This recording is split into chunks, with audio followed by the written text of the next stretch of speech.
Today, we're going to be continuing our journey through all of my best frameworks, and we're going to be coming back to recruitment, which we covered last time. In the last episode, I talked about creating a compelling job posting to attract as many people as possible. And today, we're going to try and get rid of as many of those people as possible. The reason for this is we want to get a short list to be able to interview as few people as possible, but finding the right person for the job. All that and more today. Okay, so today we're going to take our recruitment to the next stage. We've set our job posting up, which I've discussed in the last episode.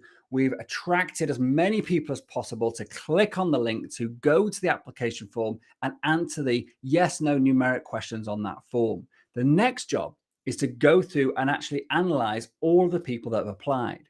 If you're doing this right, if you have a good job posting and you're using a site like onlinejobs.ph or one of the bigger sites, Indeed, or one of these recruitment sites, you should be getting well in excess of 100 people applying for this job and going through the application form.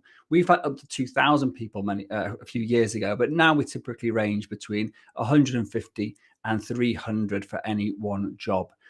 That is on the first time round. We can always go back and get more as well. And remember that as we go through this process. So once you've got your applicants in, hit the export button on whatever form app you're using. The one we typically use is Google Forms because it's super simple and you just hit a button, exports to a Google Sheet. And now we've got all the answers in a spreadsheet, column by column, with every single question represented by a column. And the answers to those questions are in the cells under that column for each person. What this means is that we can order each column to get the order in which the value of those questions. So for example, if you said in a column or in a question, how much do you want to get paid for this job? You may word it slightly differently, but to the effect, how much do you want to get paid for this job? And they said, $10 an hour, $50 an hour, $20 an hour. There's going to be a range. And you're going to have a cutoff point where you're going to say, you know what, I don't want to pay more than, let's call it $15 an hour. If you're hiring from the Philippines, it may be $5 an hour. But let's say, $15 an hour. Anybody who therefore has put an expected starting wage higher than $15 isn't a good fit. So you simply order the whole spreadsheet by that column and then strike out everybody who is above the threshold. I also normally have a lower threshold for wages as well, because I want people that value themselves, that believe they're good at their job, and they've actually probably got some experience, so understand their place and their value in the marketplace, and therefore they actually ask for a decent or a fair amount of money for the work they're going to be doing. And then I also have a lower cutoff as well. And then it could be, for example, how many hours you're available to work. Is that a good fit or not? Yes, no. Or have I got another job? Or anything that you've put in. And we discussed that in detail last time, so I'm not going to go through it in detail now. What you now get as you go through this process is lots of people with strike throughs. Now, we're not deleting them from the sheet yet, just in case when we get to the end, we haven't got enough people. And then we can go back to our sheet, column by column, and say, look, maybe I was a bit harsh. Maybe I can actually stretch up to, a little bit more. And that's a good one to do. You're too few people. Consider paying a bit more, and you're probably going to get some more people in, and you might even find someone absolutely brilliant just for the sake of $2 or $3 extra an hour. So you play around with the figures to make it fit, but don't play around with them too much and let your standards drop just for the sake of getting people through. You want to end up with around 20 or 30 people max on this next stage. So if you start off with 300, you're getting to about 10% of your initial cohort, getting rid of about 90%. And those are good figures to sort of gauge at. If you gain that sort of amount, you're about on the money. If you haven't got enough people, if you've got too many people, then you can do the opposite and just increase your standard. So pay a bit less or expect a bit more. And then you'll get a small number. But again, be careful with the wages, because depending on people, what the job is you're doing, you don't want to be paying under the going rate, because you may not get the top quality people. So that's the one I would be cautious of, but you can still play around with it. Once you've done that, you should have a short list of about 20 or 30 people. And this is where we now go through our second stage, which is the test stage, or third stage, sorry, the tester stage. We also, if you remember in the previous episode, we talked about a video interview. That will come later, and we'll discuss that in a little bit. But this test stage is all about finding somebody who can actually do the work that you want them to do and being confident that they can before you get to interview. Because there's no point in taking somebody on. They're great personality, they look good on paper, they come on camera, they're fabulous. You have the interview, it's all amazing. You get them there on the week one, you've got all that effort on boarding them and starting the training program, and then they're absolutely pants. You want to actually, if you can, catch those people out early, and they're actually a lot easier to spot than you may think. You don't need some long-winded, complicated tasks for them to do, and to going through hours of research and come back for them to actually prove that they're probably going to be actually a good fit, or they're probably going to be able to do the work. You just need something simple, quick, that's got a detail element to it. If it's, you're hiring for a creative job, it'll be a creative element. If you're hiring for a technical job, it'll be a technical element. So you look at the work, back to our personal systemization plan from a few episodes ago, where we looked at everything we were doing, figured out what we were going to hand over to this new person coming in. You look at those tasks. So you've already got a task list for them. And you just find something that you think, you know what, I could just give them a simplified version of that. And then they could actually do that. And I could then grade it and compare those grades to everyone else who actually hands in the same piece of work. So it's important to give the same piece of work. So as I said, you can grade it against each other. Don't use this as an excuse to try and get free work done. Make it obvious this isn't, that purpose. Make it obvious this is a test task. So use like fictitious things. Like when I did one for a graphic designer, for example, I wanted to see how creative they could be at redesigning my logo. And so what I said was, pick one of Mars, I think it was Mars, Pepsi, and Harley Davidson, and I said rebrand it for a different market, and come up with the questions like fictitiously that you ask the client in order to get to the result. So it's something like that for my graphic design. If I was hiring an in-house graphic designer to lead our marketing, and the results are fantastic and not. And that's the key. Some people will shine and some people will flop. They'll just send in something generated by, AI nowadays, probably. But they'll send in something that's obviously not actually what it was meant to be, or not hit the mark, or they'll have no attention to detail. They'll miss the deadlines. They'll communicate in the wrong way. These are all the signs that this person isn't actually going to be a great worker. If they can't get it right at this stage, the likelihood of them getting it right when they're working is pretty low as well. So the one we use typically for admin type roles, which is primarily the role we hire in, because often, back to what I was talking about previously, is that we elevate up or delegate down to elevate up and then bring people in to fill the void. It's a really cost-effective way of growing our team in an organic fashion. Obviously, there's occasions, and if you're a big company, bringing people in at different levels, of course, I get that. But what I'm talking about is freeing up resources in your existing team, elevating people up, giving them opportunities for growth, and filling that void. So the most common role we've ever hired for ourselves and our clients is an entry-level admin type assistant. And so testing for someone like that, really we want to know, can they do work to a high standard, on time, accurately, and communicate effectively in the process? And that's really easy to test. We actually get them to create a short operation manual from a video, and we give them detailed instructions on what they need to do. It's literally, they just need to follow step by step. If they do that, they're a good fit. That's it.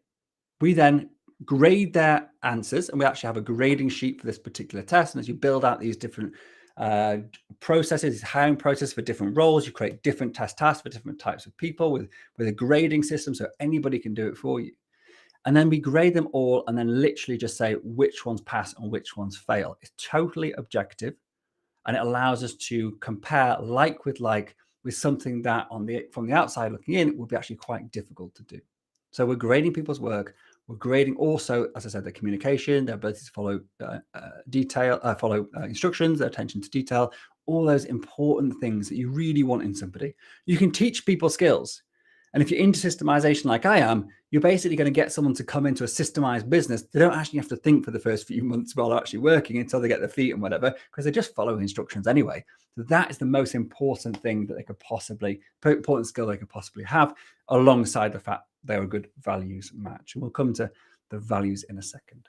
So once you've done this, you've graded all your test tasks. You've now got hopefully around 10 to 15 people, so about 50% or even 40% of the people that you got through the elimination stage will get through this test stage. So you're looking now to take people to the asynchronous interview, which is the video interview that I discussed in last episode. You want about sort of 10 to 15 people. And here, you're going to basically just email them and say, well done, congratulations, you've got through to the next round. You're one of very few people that have actually made it through. We're super impressed with your test task that you did. You absolutely nailed the instructions. Your communication was fabulous. We're excited. We'd love to have you on this team. What I need from you now is for you to record your answers to these questions on video, looking at the camera in a professional setting, so we can get a feel for, you know, who you are and your personality, because we don't want to waste your time or ours in getting you in for an interview when it's obviously not a good fit. This is, for me, a no-brainer. Like, I work with people on Zoom day in, day out. Zoom is now sort of part of business. Even if you're a home-based company, as in like everyone, all the employees are based in the same country, it's very likely there's going to be an element of remote work just because the way things have changed. And therefore, people need to be confident on camera and be able to communicate effectively. And so therefore, asking them to record a short video is just, if they don't do it, I'm not interested. If they do it badly, I'm not interested. It's, again, for me, a total prerequisite to then be able to work effectively in our company. And it actually helps us to massively reduce the number of people we've interviewed. We typically interview 2 people, maximum 3 for any role now, but because of this. So we're looking at about 10 to 15 videos. About 75% normally reply. That's normal. Not everybody will. They'll just think, I can't be bothered with that, and that's fine. We don't want them anyway. We want people that are motivated. They've been like inspired by our job posting. They love the fact we've reached out and told them how well they've done, and now they're like, oh wow, I've got through to the next stage. You know, I've got a chance of this job. Of course I'm going to send this video in. That's who we want. We want people to have, you know, they want people to want it, to have, you know, a hunger for actually getting a job with us. That's why it's so important to set all this up. So when they actually get to this stage, they keep going forward and they're motivated to continue because we've set them up and said like how amazing everything is. So they send the video in. Again, we have a grading sheet, things like, is their background appropriate? Are they dressed appropriately? Do they speak clearly? Do they look friendly? Is it the kind of person that I would actually want to speak to and talk to on a day-to-day basis? Do I get a good feeling in my stomach? That's actually a bit subjective, so we don't normally do that one. Sorry, I'll take that one out. That's more the interview. And we also grade that. We listen to their answers. Do the answers make sense? Have they actually answered the question? Again, we're not actually looking for a subjectivity on how brilliant the answers were. We just want to have they answered them, because you're not going to be doing this part either. We just want to, if they pass this stage, they will then get reviewed. And that when we get to the shortlist stage and we're actually doing interview. And if you've got more than 3, that's when you would come in and watch the videos. I'll explain in a second. So just to recap, we get the videos, we grade them objectively. That will then get your shortlist from about 10, roughly, down to hopefully about 3 to 5. Once you've got your 3 to 5, if it's just 3, I would probably just go ahead and interview all 3. But I would watch the videos quickly first anyway, because you personally, if you're doing the interviews, might just watch 30 seconds of video and say, nah, not for me. If that's the case and you end up with not enough people, you might want to review some more of the videos. These videos, just to add, should not be more than 5 minutes long each maximum. That means watching the entire recorded interview will take 2.5 minutes. So 2.5 minutes of your time to hopefully save you half an hour of an interview is well worth your investment. So what we want to do at the end of this process is get to that final shortlist of, say, 2 or 3 people who have passed every stage, you've reviewed their interview, video interview, and you've given the initial nod, yep, this person looks pretty good, let's get them in. You'll then do the final stage, which is the penultimate stage, which is your interview. The interview, live Zoom interview, live in person if you're hiring from home. Set of questions, same questions for every candidate to keep it consistent, to make sure that it's possible to compare the two. And questions, you go onto the internet and find loads of questions. There's questions on our RecruitRight download, which you can get if you QR the screen now, or if you're on the podcast, just go to bit.ly/SYS-10, SYS-10, and that'll give you our RecruitRight framework. And there's questions on there as well for the interviews. And then once you've gone through the interview questions, things like, I'll give you some examples of what we use.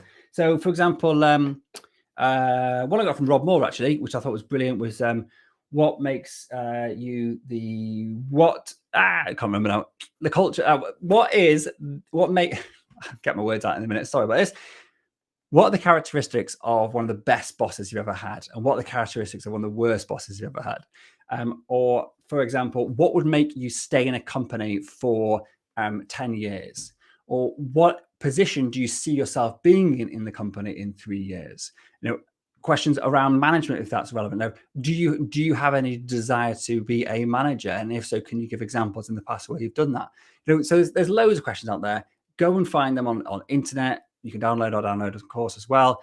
And then once you've done your interview questions, you then will grade those, and then you'll have your final selection.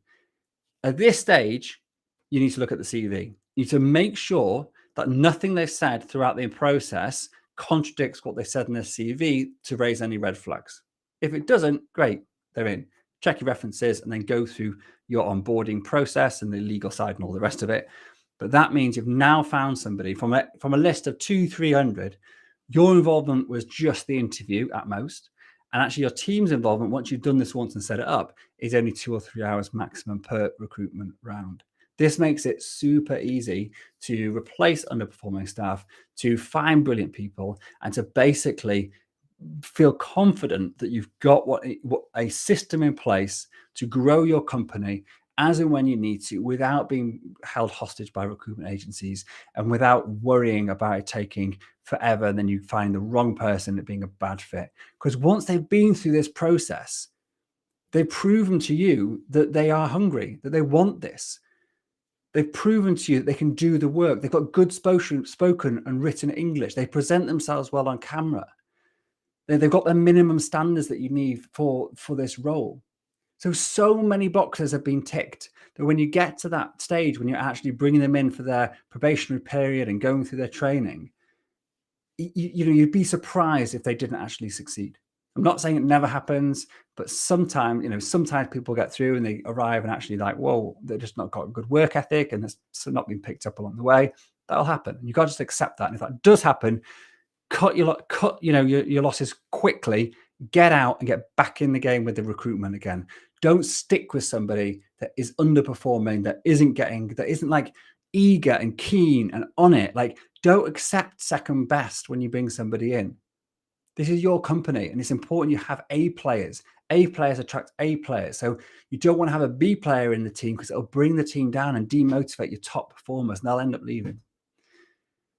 When you do get right people, it's like, the whole world gets better because suddenly you're like, wow, that void has been filled. I can now let go of a bit more responsibility. I can breathe a little easier because I've got someone that's competent. I can trust to do the job well.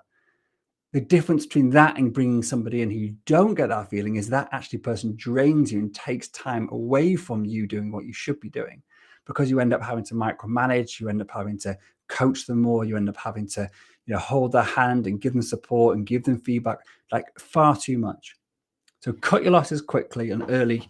When you get something that isn't a great fit, start the recruitment process off again and just make sure that you don't waste time and effort on somebody that really isn't worth it. Cool. So in summary, what we talked about today is about taking all the applicants you've got, whether that's 100, 1,000 or whatever, and actually having a proven process, a systemized process for eliminating all but the best 10%. Take that 10% and put them through a test task that's related to the work they're going to be doing when they arrive. Grade that objectively to get your shortlist again. That next shortlist, you're going to interview using an asynchronous video interview, and then you're going to grade that to shortlist them a third and final time to actually find the 2 or 3 people you're going to interview. You do your interview, you grade them, and then you onboard them. That's it. That is a systemized recruitment process. It sounds super easy, and it is. But not doing this, cutting corners, looking at CVs, doing all the things I've told you to avoid in this. Like, I've made these mistakes so many times. I've had hundreds of people over the years, and I've made like every mistake you can possibly imagine. Even when I know better, I still make the mistakes and I regret it afterwards. So hopefully you'll hear my warnings and just take the time and effort to set up your own recruitment system. Don't rely on other people to do your recruitment for you, unless, when you're a small business, it's time consuming and you're relying on their competencies. If you build these competencies into your company, It removes the barriers to you just getting the right people in, replacing underperforming staff, and actually starting to grow your business at will and without having to worry about costs and all time involved in using recruitment companies. If you do want the Recruit Right framework, it's available for free. Go to bit.ly/SYS-10. So bit.ly/SYS-10, SYS-10, or you can get that by scanning the QR code if you're on a medium which has video. Cool. If you found that useful, please do leave us a review, leave some stars, and rate this podcast. It's a pleasure to be here today. Next week, we're going to be continuing on our journey through our frameworks and talking about some more amazing stuff to help you free your time from your business and have a better quality of life. Okay, take care.